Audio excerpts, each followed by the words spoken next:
nous sommes en fait un club amateur, inscrit dans le championnat, intégré dans la Ligue de Paris-Île-de-France, puisque en fait c'est notre région, mais aussi à la Fédération française de football. Donc ce sont eux, c'est en fait la hiérarchie et l'administration qui nous gèrent et qui fixent les règlements, les rencontres, les saisons, etc.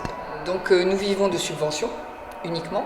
Donc les subventions viennent soit une part de la mairie, puisque nous avons en fait la commune qui nous donne une part en tant qu'association, loi 1901, donc ça c'est classique comme toutes les associations sportives de la commune. Nous avons également des sponsors. On essaye en fait de trouver, et puis on est toujours à la recherche d'autres sponsors, c'est-à-dire qu'on vit avec des subventions départementales, des subventions donc communales, et puis une part de la Fédération française pour juste le fonctionnement, le remboursement des frais, etc. Non, pas directement, ça ne se passe pas comme ça. On aimerait bien avoir un statut fédéral pour en fait pouvoir mieux s'organiser et mieux en fait assurer de l'administratif, mieux fonctionner aussi sur le statut des joueurs parce que c'est très compliqué. Donc voilà, certains sont salariés à l'extérieur, ont des contraintes, d'autres ne font que ça, sont étudiants ou en études. Donc voilà, tout ça en fait permettrait de bien s'organiser et mieux s'organiser. C'est une demande de plusieurs clubs au niveau national. Donc à partir de là, en fait, nous pourrions, en gardant notre entité bien évidemment, notre identité aussi et notre fonctionnement, pouvoir tous fonctionner sur le même type et puis en fait pouvoir embaucher des gens et non pas signer de simples contrats par exemple. C'est très variable, c'est très variable. Il nous est arrivé de donner des primes à nos joueurs quand en fait on gagnait une finale Coupe de France ou Championnat de France parce qu'il faut bien une récompense. Après ils ne sont pas rétribués puisqu'on n'est pas professionnel, donc il n'y a pas un statut fixe, il y a en fait une part. Il peut y avoir oui des contrats parce que certains sont en contrat aidé, sont éducateurs sportifs, donc c'est un échange, c'est-à-dire qu'ils s'occupent de nos jeunes et puis les formes, et en contrepartie, voilà, on a ce genre de fonctionnement, mais rien de plus, puisqu'en fait, il n'y a pas de salaire, on peut pas, oui, on verse des contributions, des primes, en effet, mais pas de salaire à part entière, on ne peut pas être salarié du KB United. Donc, en fait, c'est 500, 1000 euros, après, il peut y avoir des avantages en nature, puisque nos joueurs étrangers sont logés, par exemple. Donc ça, c'est un grand avantage en nature, surtout en région parisienne. Alors on a beaucoup puisque en fait nous sommes une association, nous avons la chance d'avoir un site Facebook et nous avons remarqué par Twitter, par Facebook que les réseaux sociaux fonctionnaient bien. Nous avons des supporters qui sont à distance et on s'est dit que c'était un bon moyen de voir et de développer le futsal. Ça c'est très important. Exemple, cette semaine l'équipe de France a rencontré l'Espagne, rien n'était en diffusion. Donc pour nous c'est essentiel, ça fait partie du développement de notre discipline et il était en fait très important de trouver un moyen. Donc ça nous demande des installations matérielles, ça nous demande, vous le voyez bien parce que c'est votre partie, un équipement particulier, donc en fait on essaie de mettre tout ça en œuvre. Ça sera peut-être très bien aujourd'hui, peut-être imparfait avec des coupures, c'est notre grande première, donc on va voir ça. Alors financièrement ça ne nous apporte rien, ça c'est sûr. Par contre ça peut ouvrir en fait les supporters, ça peut ouvrir les pages, le nombre de consultations, de vues, etc. Comme on dit sur les réseaux sociaux, ça peut être intéressant. Ça permet aussi bien évidemment après, parce que de nombreux supporters nous demandent d'ouvrir une boutique, ça c'est un de nos projets pour vendre certains produits, type maillot, type sweat, type survêtements, sacs, etc.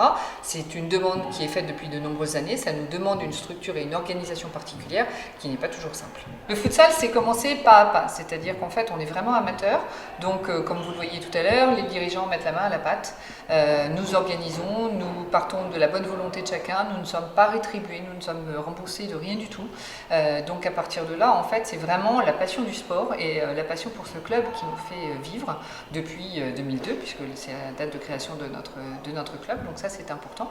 Et puis, certains sont plus ou moins anciens et font partie, j'oserais dire, des personnes qui ont créé. Donc il y en a là, les dirigeants sont là, et puis on essaie de continuer avec les aléas et les contraintes matérielles, parce que c'est ce qui nous pèse le plus, il faut bien être honnête. Alors des gens de la fédération viennent régulièrement voir les matchs, ça c'est important, donc détecteurs, on commence par l'équipe de France, les U21, etc., nos petits jeunes, donc en fait c'est un partenariat qu'on peut avoir avec les coachs, les entraîneurs de l'équipe nationale, donc ça souvent on a des échanges, et quand on en repère un et qu'on estime qu'il mériterait de faire partie de l'équipe nationale, on le dit, donc on a un échange, c'est la première chose.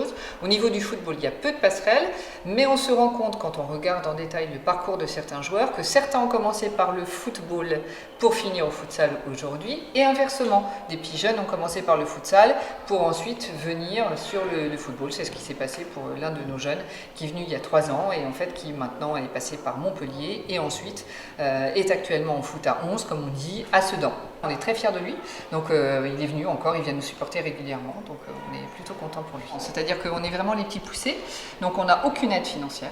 On fonctionne sur notre budget, donc c'est nous qui allons chercher des subventions, des sponsors privés, il faut bien le dire, parce que nous ne sommes pas aidés. À ce jour, nous n'avons en fait aucun argent supplémentaire parce que nous sommes champions de France. Nous n'avons aucune reconnaissance supplémentaire.